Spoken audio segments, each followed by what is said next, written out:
How does a young artist find their artistic voice? How do they make work that's unique and different from what everyone else makes? I really believe that every single person has the ability to have a unique artistic voice. I'm Stephanie, I'm a painter. I was an art teacher in public schools for 8 years. I worked with artists from kindergarten all the way through 12th grade. My last 2 years were at the high school that I actually attended, an arts magnet high school.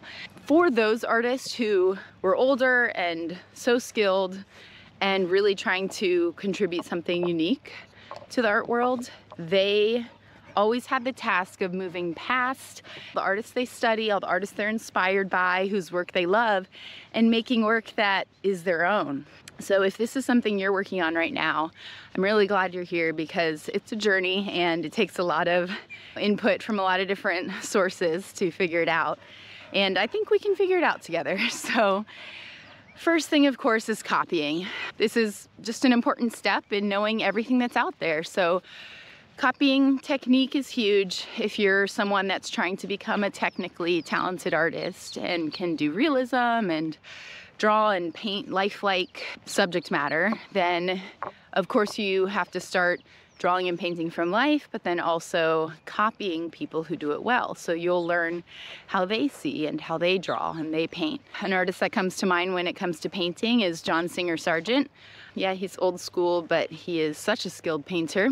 There's just a lot of classical masters back when art was almost always realistic that are good places to go to copy and learn technique before branching out into your own artistic voice. I also love copying sculptures or like drawing sculptures because the three-dimensionality is so evident. The shadows and highlights are clear and obvious. There's less texture sometimes to work with, especially with marbles. That's why art schools have a lot of copies of classical marble sculptures, especially figural or multi-figural sculptures, because their students copy from them. They stand in front of the sculpture and draw it. So copying is where you start when you're trying to find your artistic voice.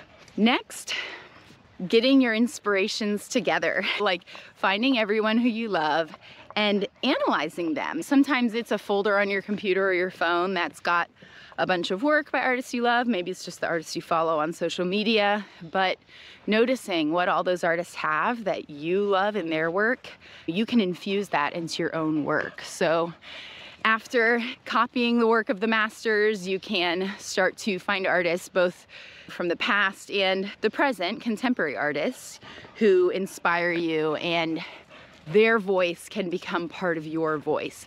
But that soup that gets mixed together of all the artists that inspire you is eventually going to become part of your voice. So after you spend some time getting all the basics down, it's going to take many years, you will eventually arrive at something that's a little bit different than all those inspirations that you're taking from other artists' work. Now, another ingredient in finding your artistic voice is experimenting. So you have to experiment with different styles, different techniques, different subject matter, different ideas. It's all about ideas, right? Like what we think and believe and our experience of the world is like what makes our art. And when you branch out and try things that you think maybe shouldn't be in your art or beyond what's allowed or acceptable, that kind of experimentation will help shape your artistic voice too. And then the last thing really is trusting that your experience is unique and that no one in this world has had the experiences that you've had in your life. I know that may sound a little trite, but it really is true that even if there's a lot of people that are like you and interested in the things that you're interested in, the human experience, like your life from day one to now, is so varied, and there's just been so many ways that you've perceived something that aren't the way that other people have perceived it. One example is when I was young, I thought that all of my siblings and I had the same childhood.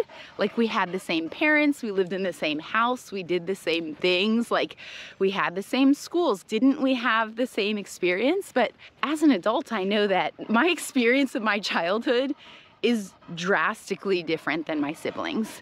So just know that what you have to say is actually unique. I know art teachers are supposed to inspire artists and encourage them. And I remember my students always saying, when I would compliment their work, oh, you're lying, like you don't really think it's that good. But we have to believe in ourselves because no one else is gonna believe in ourselves more than us. Like, unfortunately, you have to be your own biggest cheerleader. I'm thinking of an artist right now, Giacometti, who made these sculptures of like really long, skinny figures. He was a tortured artist, like so many of us, and he struggled so much to make his work. And I feel like he's just an example of even when someone's discouraged and they're like, oh, my work isn't really worth making, he still did it. Like, he was a super depressed guy, and somehow, maybe he had a lot of encouragement and a support system around him, but he made the work. I think this last recommendation of being confident and knowing that your experience is unique takes a lot of quiet time. Like, it takes a lot of thinking. We live in a really fast-paced world today, and for me, journaling is a great quiet time. It's a great way for me to hear my thoughts. And for most of the day, I'm not listening to what's going on inside my own head or working in my sketchbook and putting down the thoughts in my head like I did when I was younger. I filled those sketchbooks with everything going on in my head.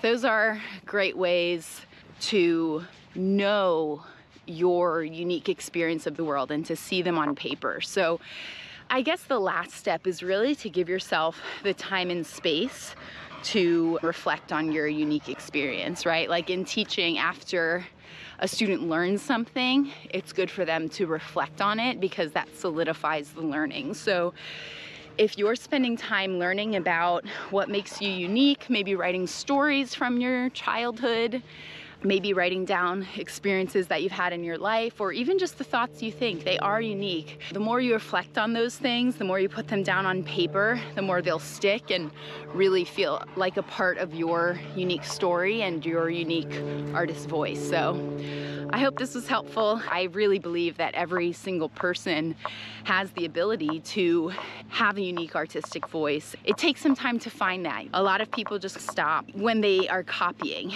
A lot of people stop when they're just inspired by other people and doing what those people have done, but there is something that you can do that's different, and I really hope you find that. Thanks for being here. I hope you subscribe to this channel so I can see you again soon. Bye-bye.